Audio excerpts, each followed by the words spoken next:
As always, Ted, kick us off. Who do you have as your winner of the week? Dirty Santa is the winner of the week, and it's it's an easy way to exchange gifts. You just buy whatever you set a price range, $50 price range, whatever, and um, you exchange gifts. You play the little game. You've played Dirty Santa, right? Absolutely. How many how And many steals? How many steals in your dirty Santa that you prefer? locked after the second steal. Okay. Obviously, you can't steal it back right away if someone takes it from you. Yeah, pretty standard rules. So that's how we exchange gifts with the adults in our family. And the presents are usually the same thing: a nice bottle of liquor, maybe a really nice flashlight, like some scratch off lottery tickets, well, whatever it may be, right? That's typically how it goes. So this year, I I was going late in the action, just kind of studying things, breaking it down a little bit. I knew a couple of things that I liked had been stolen once. I had an opportunity to lock those in. Played it pretty safe, but ended up just deciding to go with the scratch off lottery tickets, which is the gift that I brought. And I was able to steal it and lock it in with the second steal. Gabe, it's the first time I've ever won any money on a scratch off lottery ticket. And I bought and redeemed those at Love's, by the way. My Um, guy. Scratched off, me and my son scratched it off. We got a winner. We take it to Love's. It's above the allotment that they're allowed to pay out. $5,000, Gabe. What? Dirty Santa, huh? Is that crazy? Have you ever heard of anyone winning on a scratch off lottery ticket? No. And I certainly haven't heard of anyone winning $5,000 in a dirty Santa scratch off lottery ticket. Let's go, man. Yeah, luckily, I mean, it could have created an issue within the family, I think, after I stole the gift, but you know, Well, everyone this was handled it okay. $5,000, huh? I am I I am smelling a sponsorship from the Oklahoma Lottery now. Uh, You know me, I'm always thinking that way. But yeah, dude, that is awesome. How you gonna spend it? You gonna put I it in a don't Roth IRA? Come on, do something fun with it. What do we? It's free money. I don't know. That's a good thought. I don't know what I'm gonna do. I'll have to think about it. You can go on a nice vacation for $5,000. Yeah, you can. You want to go back to Disney? Well, you can't go to Disney for $5,000. I mean, come on. What are we talking about here? Maybe one day. Maybe one day. But hey, I thought it was awesome. I've never won anything other than like $2, $5 maybe on scratch off lot. The funny thing is, like, I had to read the card 100 times. I think I've Did won. did you I'm not. hand it to did you hand it to your son for confirmation? Like, I'm seeing this right, right? Did we win? Did we win? It's funny. It was good because like we matched the numbers. I was like, okay, we know we won. Let's look. So I started scratching it off. I was like, there's a zero. There's another zero. There's another zero. It's pretty cool. It was fun. That's well, I'm happy for you, man. You earned it. What a Mm. what a smart steal in the dirty Santa situation. Well played, sir. Yeah, my wife wasn't happy. That's who I stole it from. Oh, oh, uh, that makes it so much better. I know. I know it. Who do you have as your loser of the week? I had to go with Brock Purdy. Mm. 4 interceptions. A couple of them really bad. Got banged up in the football game. They got handled pretty solidly by the Ravens, who's a really good football team, playing good right now. And Darnold came in, threw a nice looking touchdown, made a couple of really nice plays, and Brock Purdy was banged up. All of a sudden, he's over there talking to the head coach about how he wants to come back in the football game. I thought that was interesting. But San Francisco, man, it's, a lot of people have said Brock Purdy's not good. He's just surrounded by a really good football team. Well, I don't know if those people are right or wrong, but they've got some ammunition after that performance against the Ravens. Yeah. Brock Purdy he's the gift that keeps on giving from a content standpoint. It's like, hey, is he the MVP or is he the guy that was the last pick of the draft and stinks? So I there's like know. there's these two just opposite ends of the spectrum, the way that you could discuss him. And yeah, he didn't play well. Now you're right. A couple of those, one, his arm gets hit, the other one, the batted ball. Like, okay, things happen on the football field. But the other two, bad mistakes. I was just surprised that they didn't lean on McCaffrey more in that football game. Now, credit to the Ravens defense, who they have strung together some really impressive defensive performances against what I would consider, three of the best offenses in the league. So it was impressive what the Ravens did. Now, do I expect Purdy to turn it over 4 times? Well, and that Darnold threw the pick late, so they had 5 picks. Do I expect that to happen if those teams meet again, let's say in a Super Bowl? No, but yeah, that was really impressive from the Ravens, especially that defense.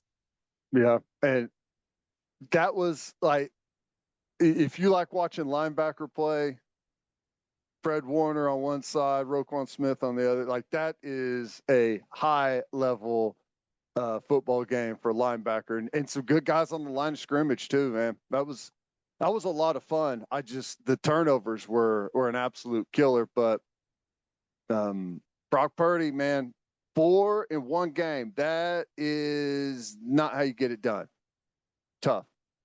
The only other storyline coming out of that game that will be more fun to talk about than Brock Purdy is that ref tripping Lamar Jackson for the grounding that resulted in the safety. That is an all-time hilarious ref moment. Oh my gosh. Did you see his face? Like they slow-moed it. Oh, you could see it.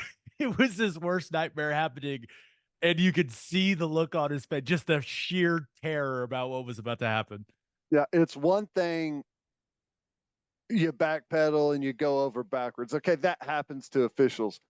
But to know that you're going to backpedal, you're going to fall down, and it's probably going to like ruin the play. That's another. Lamar Jackson he didn't seem too upset about it. I thought he was, because he got called for the intentional grounding and everything, but I felt bad for the ref. Usually whenever you're like 30 yards deep, you're good, but that time you didn't happen to be.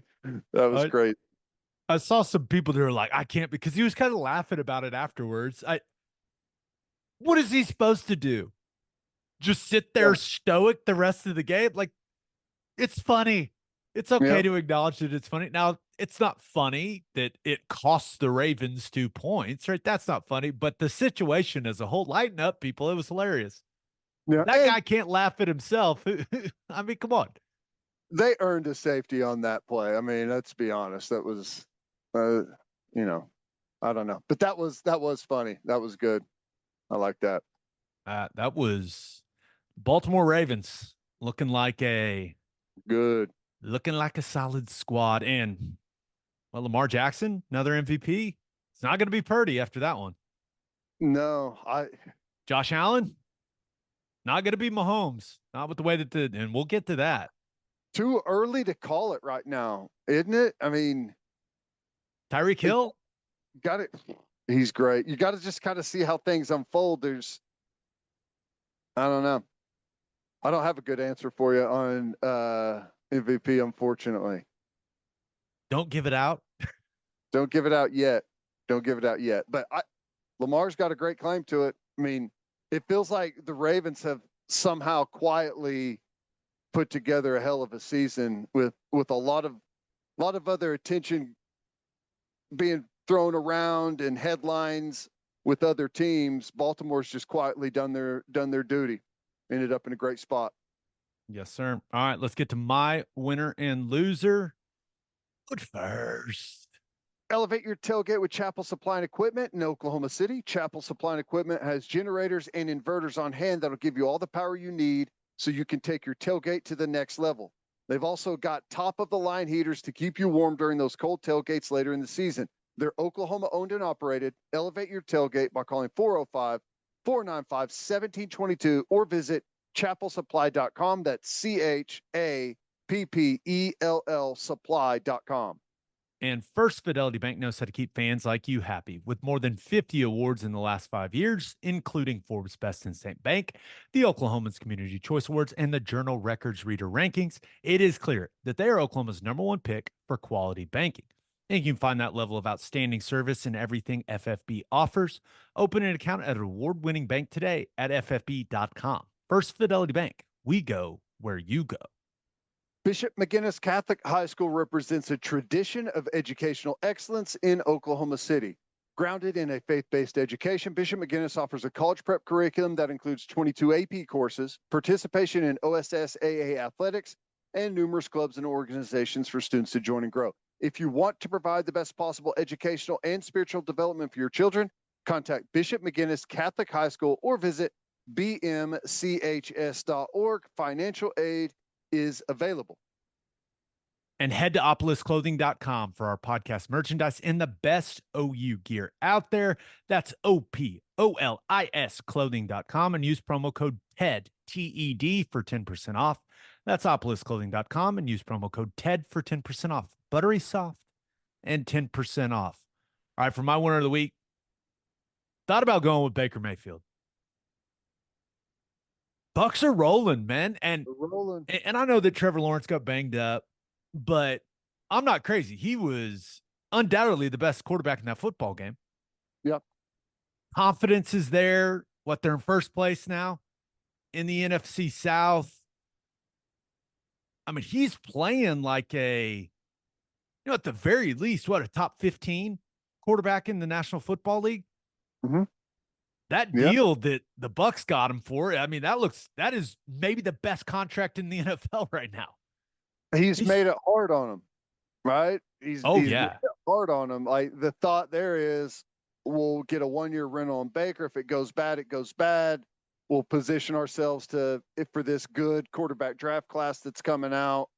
And if it's good, who knows? Maybe we can get a nice value add here. And he's made it hard on him because, he's going to be demanding decent money on a new contract, and they've got a tough decision to make.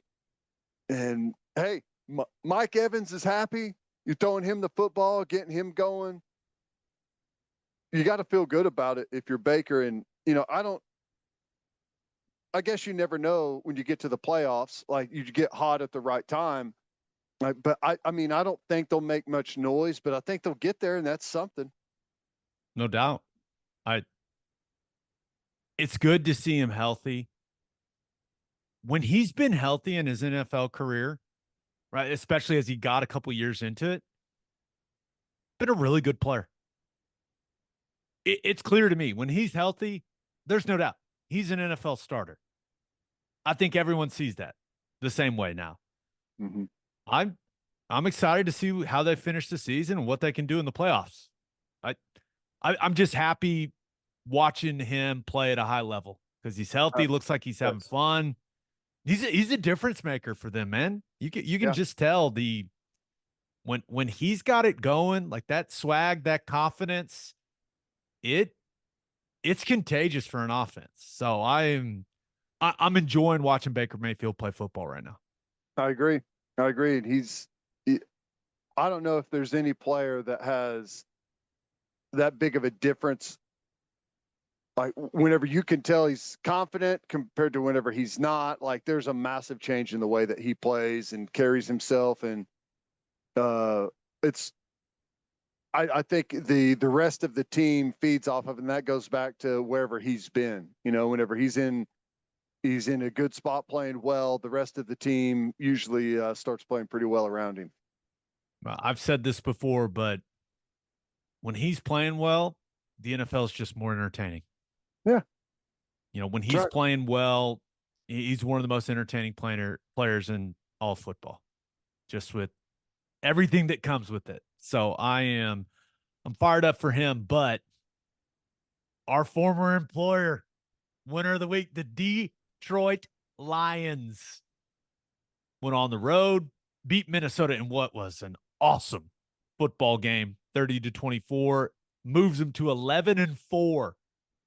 They secured their first division title since 1993. Crazy.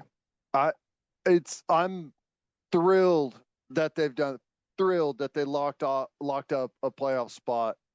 But my God, did they try to give that game away at the end? What in the I world? mean, yeah, it did not lack drama. Vikings convert 3rd and 27 to Oh, extend that last drive. Justin Jefferson, by the way, it's awesome seeing him back out there healthy. You talk about an entertaining player. My goodness, he's ridiculous. But Vikings were driving, and the Lions picked Nick Mullins off for the fourth time to seal the win in that one. And I think my biggest takeaway from this game, Ted, is Jared Goff doesn't do anything that really wows you. But that guy, he is playing really efficient football. mm-hmm. And he makes good decisions with the football. He's got awesome playmakers around him and St. Brown and Gibbs and all those other guys, but he's doing a nice job getting the ball to his playmakers and not making critical errors. Like you saw Mullins just throwing it all over the place to the other team, and you just saw Goff like, hey, take the easy stuff, make good decisions, don't make critical errors. And he's playing good ball. Yeah, I think Detroit is just a really well balanced football team. Um, they've got a good, solid running game. They've got solid weapons in the passing game. Goff is capable in the passing game. Defensively, they're solid on the line of scrimmage. Good They, backs they've play. had they've had some struggles throughout the year on defense. That's certainly an issue, but it's not god awful. Right. Yeah. Yeah. I guess what I'm saying is like, you don't, there's not one side of the ball that is just overwhelms you with how good they are. Right. It's just, Right. they're just kind of an even kill, solid all around football team. And it's awesome to see, man. Love Dan Campbell.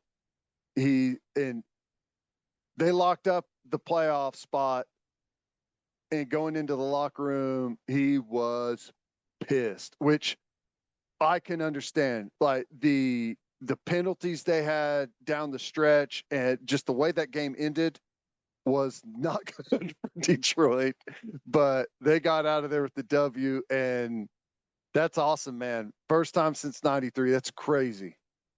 They're Crazy. going now. The one seed is still in play for them. Have you seen this scenario No. where I saw it from Peter Schrager earlier today? So here's what he said: if the Lions win out, they've got Dallas and Minnesota. If the Lions win out and the 49ers lose to either the Commanders or the Rams, then the Lions will have the number one seed in a first round bye. And this is where it gets even more interesting. That could mean that Matthew Stafford could be the guy that they need to go win a game in week 18 to help them secure the one seed, which That's is awesome. pretty awesome, right? And I know there's Great. been some talk about, hey, could we get a Detroit versus the Rams in the playoff situation? But how cool would that be? Stafford has to go win it for Detroit to get the one seed. And he's still beloved in Yeah, Detroit. So I hope we get that scenario. That would be a lot of fun. that'd be cool. That'd be cool. Yeah, it's the one seed would be awesome. I can't imagine. that place, Mm. host a playoff game. It's going to be insane. Love it for them. They're going to host a playoff game. Now we'll see if they get the bye or not. It's going to be the first time in 22 years that they've Wow. hosted 22 seasons. I mean, that you're right. It's going to be insane, but I start thinking about what the Super Bowl could look like. I don't know. Would I be shocked if the Lions were representing the NFC after what I just saw from the 49ers? I don't know, man. It doesn't feel that crazy. Yeah. I we've seen the NFL playoffs are crazy because it's all so close anyways. Like once you get in, there's no guarantees of what can happen. There's Right. not. We've seen the unbeatable New England Patriots going for the perfect season get beat by what were the Giants 7-9 that year going in, something like that. Were they 9-7? I don't remember, but Giants just barely found their way in to the playoffs to end up winning the Super Bowl. You never know what could happen in the league. No Get doubt. hot. Yeah. All right. For my loser of the week, thought about going with the NBA. Shai Gilgeious-Alexander and the Thunder should have been playing on Christmas. What are we doing? I saw Tim Legler and JJ Redick talking about it on Redick's podcast. Absolutely right. Shai was the biggest omission of Christmas Day. Now, the NFL's playing on Christmas now, so the NBA, I didn't watch nearly as much NBA as I normally do on Christmas because guess what I was watching? The NFL. But it's still a massive day for NBA basketball, and it leads me to a newfound belief. The NBA teams that host on Christmas Day should be the teams of the five guys that made first team All NBA in the previous season. It should be a reward for making first team All NBA. Now, there's a bunch of contract stuff that kicks in if you make All NBA and all that, but that should be a reward. And maybe I'm only bringing it up because I think Shai Gilgeous-Alexander is going to be first team All NBA a lot of years over the next several years, and I would love to go to a Thunder game on Christmas Day. But still, I think that would be fun. That if you make first team All NBA, your team, if you're still with the same team, gets to host on Christmas Day. What say you, Ted Lehman? Well, I like that. It's I don't know how they pick it now. What all games were there on Christmas Day? How many were there? I was there. There were five, There's five. and they get it really is. It's kind of like you have to be a certain level of guy to play. Now the Knicks always play on Christmas, but it was Milwaukee and the Knicks. So you had Giannis. It was Golden State and Denver, which Mm-hmm. Steph Curry and then the defending champs with Jokic. You had Boston in LA. So you had LeBron. You had the Celtics, who a lot of people think are the best team in the league right now. You had Philly and Miami, which Jimmy Butler and Joel Embiid both didn't play. Great job, guys. Awesome. And then finished up with Dallas and Phoenix. Luka, he's wearing this. It's not quite a headband. I'm not entirely sure how to describe it. He's somehow making it work, and he is playing real well. And Kevin Durant is not happy, apparently. So what's new? Yeah. I mean, you gotta have your best represented. And I don't know what the ratings say on Christmas Day, but if there's an opportunity to have any of your like younger up and coming superstars be able to match up against some of the established guys, like if it's a big ratings day, you want to expose wide audiences to like some of the new names of people that maybe don't watch, night by night NBA. So that's probably what I would do. And I think Shea fits directly into that. Completely agree. That being said, I think the Thunder will have a Christmas game for the foreseeable future. A lot of excitement around that organization, that squad. Now, my loser of the week, Kansas City Chiefs. It's not looking good right now. Lose to the Raiders at Arrowhead. 20-14, drops them to 9-6 on the season. Chiefs offense looked like it had found, a little bit of a rhythm. They go on the long touchdown drive in the second quarter, and then trick play goes wrong, scoop and score. Next play, you have the football on offense, pick six.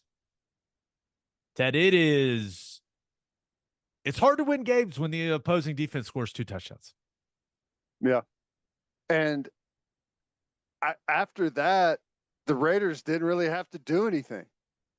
In a shocking twist, their defense flat out destroyed the Chiefs' offense. Patrick Mahomes is running for his life. Some of it is because guys are getting beat. Some of it is because he's not getting rid of the football. But it created a team that's usually fun to watch because they look like they're having the most fun playing. Doesn't look fun at all anymore. It looks miserable. And the worse they play, the angrier the sideline gets. And I don't know if it's all of the success and ego or, there's a bunch of different things going wrong right now, but it does not look like a team that is just seamlessly operating like they typically have. No doubt. And it's just strange watching Mahomes struggle the way that he's struggling. It's almost like he's out there and he's unsure. It didn't seem like he was seeing it very well against the Raiders, but Chiefs defense continues to do their part. Yeah. And yes, they could have gotten the stop late, right? And credit to the Raiders, you end the game running the football, but they gave up 205 yards of offense. Aiden O'Connell had 62 yards passing. Didn't complete a pass in the second quarter. Didn't complete a pass in the third quarter. Didn't complete a pass in the fourth quarter. And they won the game. Yeah. It's insane, man. It's insane. But it just is not for the Chiefs offensively right now. It's not clicking. The explosiveness isn't there that we're used to. The consistency, even like the off schedule stuff from Mahomes. It seems like it's Kelsey or it doesn't happen at all. So off I schedule don't, stuff used to be what they just destroyed the league on. yeah. And now it's like they're kryptonite.